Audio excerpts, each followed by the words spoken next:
सर्वेभ्यो नमो नमः। आज हम 8वीं कक्षा का जो पहला पाठ है सुभाषितानि, उसके प्रश्नोत्तर करेंगे। इससे पहले हम पाठ का हिंदी अनुवाद कर चुके हैं।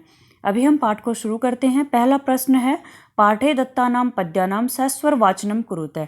पाठ में दिए हुए जो पद्य हैं, श्लोक हैं, उनका आपको स्वर सहित वाचन करना है। तो ये आपको खुद ही करना है। उन श्लोक को आप याद कर लेंगे। हिंदी अनुवाद बहुत अच्छे से हिंदी की वीडियो में बताया गया है, तो आपको उसको याद करने में और आसानी हो जाएगी। अब हम दूसरा प्रश्न देखते हैं। श्लोकांशेषु रिक्त स्थानानि पूरयते। श्लोक के टुकड़ों में आपको उससे क्या करना है, रिक्त स्थान पूरे करने हैं।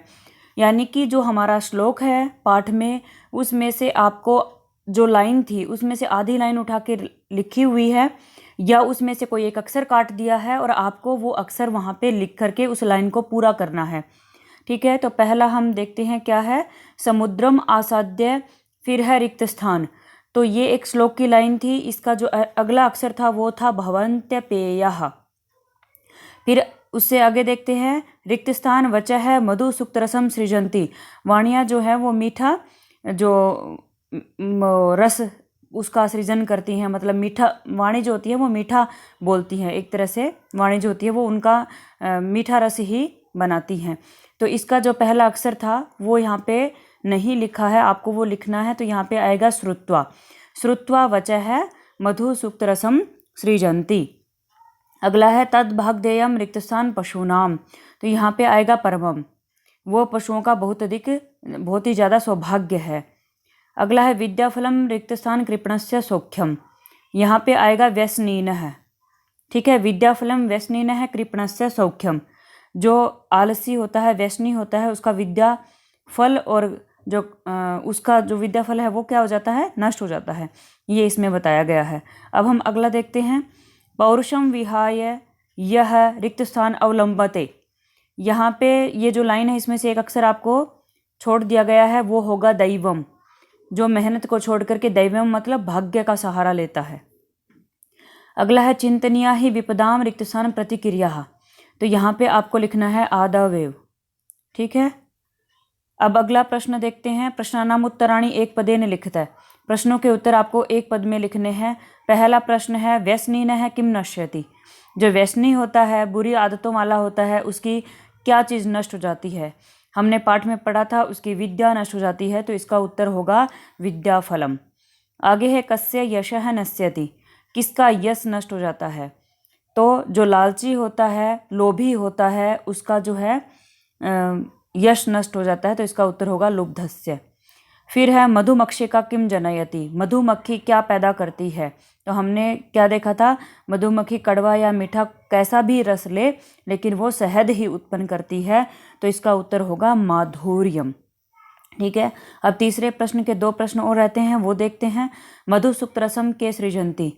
मधुर जो वाणियों वाला जो रस है, मीठी वाणी का जो रस है, वो कौन उत्पन्न करते हैं। तो वो कौन करते हैं, संत है। ठीक है, तो यहाँ पे उत्तर आएगा संत है। तो ये होगा संत है। मधुमक्षी का यहाँ पे लिखा हुआ है, इसके जगह पे आप लिखेंगे संत है।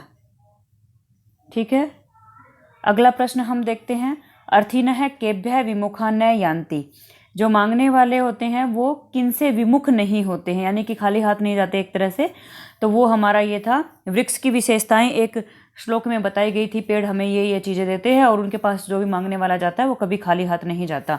तो उसका उत्तर क्या होगा, वृक्षेभ्यः है। यहाँ पे हमने उत्तर लिख दिया है वृक्षेभ्यः है। चौथा प्रश्न हम देखते हैं। अधोलिखित तद्भव शब्दानां कृते पाठात् चित्वा संस्कृत पदानि लिखित। नीचे लिखे हुए तद्भव शब्दों के लिए पाठ से चुन करके आपको संस्कृत पद लिखने हैं। ठीक है, तद्भव शब्द क्या होते हैं, जो हिंदी में होते हैं उनको हम तद्भव कहते हैं, यानी कि संस्कृत का जो ट्रांसलेशन है।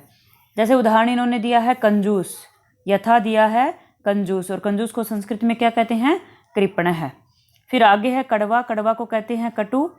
फिर है पूंछ, पूंछ को संस्कृत में कहते हैं पुच्छ है। फिर है लोभी, लोभी को संस्कृत में कहते हैं लुब्ध है। मधुमक्खी को संस्कृत में कहते हैं मधुमक्षिका, और तिनका को संस्कृत में कहते हैं तृणम। पांचवा प्रश्न देखते हैं। पांचवें प्रश्न में आपको अधोलिखितेषु वाक्येषु कर्तृपदम क्रियापदम च चित्वा लिखता है। नीचे लिखे हुए वाक्यों में आपको कर्तृपद और क्रियापद चुन करके लिखना है। अब कर्तृपद और क्रियापद, कर्तृपद क्या होता है? कर्तृपद यानी कि कर्ता, जो काम करने वाला होता है वो होता है कर्ता। और क्रियापद क्या होता है? जो काम हो रहा होता है वो होता है क्रिया। अब कैसे समझेंगे काम करने वाला? जैसे सीता खाना पकाती है, तो यहाँ पे काम कौन कर रहा है? यहाँ पे काम कर रहा है सीता, तो कर्ता होगा सीता। उसके बाद क्रिया, खाना पकाती है, तो सीता क्या काम करती है? सीता पकाने का काम करती है, तो यहाँ पे क्रिया क्या होगी? क्रिया होगी पकाना। ऐसे ही हम देखते हैं, पहला जो उदाहरण दिया गया है पहले उसको देख लेते हैं। संतः मधु सुक्तरसम सृजन्ति। मधुर सुक्तरसम सृजन्ति, जो संत होते हैं वो मीठी जो वाणी रूपी जो रस होते हैं उसका निर्माण करते हैं। तो कौन करते हैं? संत करते हैं। और क्या करते हैं? निर्माण करते हैं। तो कर्ता, काम करने वाला कौन है? संत हैं। और क्या काम करते हैं? निर्माण करने का काम करते हैं। तो क्रिया क्या हो रही है? निर्माण करना। तो यहाँ पे संस्कृत में है सृजन्ति। ठीक है, अब हम इसी के आधार पे मैं हिंदी बोलती जाऊंगी तो आपको थोड़ा और भी अच्छे से समझ में आएगा। पहला है निर्गुणम प्राप्य भवन्ति दोषः। जब वो निर्गुण को प्राप्त हो जाते हैं तो वो दोष हो जाते हैं। ठीक है, क्या हो जाते हैं? दोष हो जाते हैं। तो होने का काम कौन कर रहा है? दोष, तो करता होगा दोष। क्या हो जाते हैं? क्रिया क्या हो रही है यहाँ? होना जो है वो हो रहा है, तो क्रिया जो होगी वो होगी भवन्ति। अगला देखते हैं, गुणज्येषु गुणाः भवन्ति। गुणियों में गुण होते हैं, तो काम कौन कर रहा है? होने का काम कौन कर रहा है? गुण। और गुण क्या काम कर रहे हैं? गुण होने का काम कर रहे हैं, तो कर्ता होगा गुणाः और क्रिया होगी भवन्ति। उसके आगे मधुमक्षिका माधुर्यम जनयेत। तो मधुमक्खी जो है वो रस उत्पन्न करे, तो उत्पन्न करने का काम कौन कर रही है? मधुमक्षिका। और मधुमक्षिका क्या काम कर रही है? उत्पन्न करने का काम कर रही है, तो कर्ता कौन होगा? मधुमक्षिका। और क्रिया क्या होगी? जनयेत, उत्पन्न करती है वो। अगला हम देखते हैं, पिशुनस्य मैत्री यशः नाशयति। जो चुगलखोर होता है उसकी दोस्ती जो है वो यश का नाश कर देती है। तो नाश कर देती है, कौन कर देती है? मैत्री। पिशुनस्य मैत्री नाशयति, नष्ट कर देती है। तो इस पे कर्ता कौन होगा? पिशुनस्य मैत्री, कर्ता होगा पिशुनस्य मैत्री। और क्या करती है वो? नाश कर देती है, तो क्रिया क्या होगी? नाशयति। ठीक है, फिर हम अगला देखते हैं, नद्यः समुद्रम आसाद्य अपेयः भवन्ति। नदियां जो है वो समुद्र में पहुंच करके अपेय हो जाती हैं, यानी कि पीने लायक नहीं होती। तो क्रिया क्या हो रही है? होने की क्रिया हो रही है। क्या हो रहा है? और हो कौन रहा है? नदियां हो रही हैं। क्या हो रही हैं? अपेय हो रही हैं, यानी कि पीने लायक नहीं रहती हैं। तो कर्ता कौन है? हो कौन रहा है? नदियां। और नदियां क्या क्या कर रही हैं? नदियां हो रही हैं, तो कर्ता होगी नदियां और क्रिया होगी भवन्ति। नद्यः भवन्ति। ठीक है, इस प्रकार हमने 5 प्रश्न देख लिए। छठा प्रश्न हम देखते हैं। इसमें आपको रेखांकितानि पदानि आधृत्य प्रश्न निर्माणम कुरुते। जो रेखांकित पद है, अंडरलाइन किया हुआ जो पद है, उसको लेकर के आपको प्रश्न निर्माण करना है। गुणाः गुणज्येषु गुणाः भवन्ति। तो यहाँ पे अंडरलाइन शब्द है गुणाः। ठीक है, तो गुणाः क्या है? बहुवचन है। ठीक है, बालकाः की तरह आपको प्रश्न निर्माण करना होता है किम शब्द रूप की मदद से। ठीक है, तो किम शब्द रूप का जो बहुवचन होगा, गुणाः पुल्लिंग, तो किम शब्द रूप का बहुवचन क्या होगा? कह, कऊ, के। बहुवचन जो है वो क्या है? के। तो आपको गुणाः की जगह क्या लिखना है? के लिखना है। ठीक है, अगला हम देखते हैं, नद्यः सुस्वादु तोयाः भवन्ति। नदियां जो है वो स्वादिष्ट जल वाली होती हैं।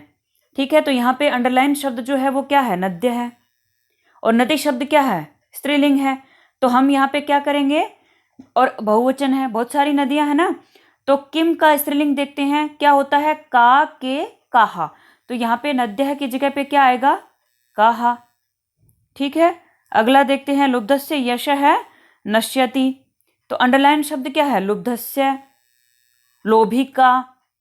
ठीक है, तो इसमें हम करेंगे तो क्या करेंगे? लुब्धस्य लोभिका, का, के, की। ये होता है षष्ठी विभक्ति में। ठीक है, तो षष्ठी विभक्ति किम की क्या होगी? कस्य। क आधा से और यह कस्य होगी, तो लुब्धस्य की जगह पे आएगा कस्य। उसके बाद है मधुमक्षिका माधुर्यम एव जनयति। तो अंडरलाइन शब्द है मधुमक्खी, मधुमक्षिका। मधुमक्षिका जो है वो स्त्रीलिंग शब्द है और एक वचन है, तो आपको इसकी जगह पे प्रश्न निर्माण करना होगा। तो आप क्या लिखोगे? का, कि कौन जो है वो शहद उत्पन्न करती है, तो यहाँ पे क्या आएगा?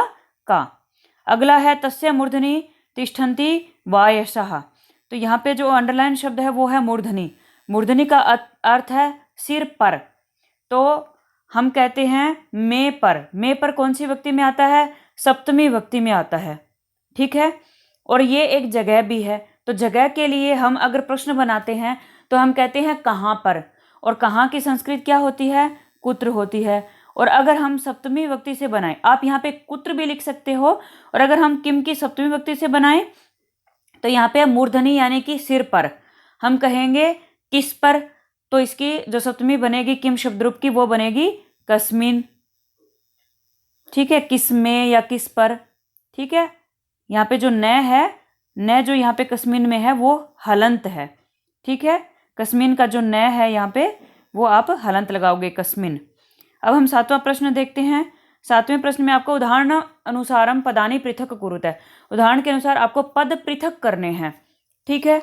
अब पद पृथक करने हैं तो पद ही करने हैं, तो सार्थक पद होने चाहिए दोनों। ये नहीं है कि हम कहीं से भी तोड़ के अलग कर देंगे। जैसे पहले यथा उदाहरण दिया गया है समुद्रम आसाद्य, और इसको कैसे पृथक किया गया? पृथक का अर्थ क्या होता है? अलग अलग करना, उसको तोड़ के लिखना, दो पदों को अलग करना। तो समुद्रम, यहाँ पे समुद्रम लिखा है और यहाँ पे लिखा है आसाद्य, ठीक है। समुद्रम प्लस आसाद्य लिखा है। अब आपने कहाँ से देखा? दो शब्द तोड़े, समुद्रम प्लस आसाद्य, समुद्रम के पास से तोड़ा, ठीक है। इस तरह से आपके दोनों जो आप पद तोड़ोगे, दोनों शब्द जो अलग करोगे वो सार्थक होने चाहिए।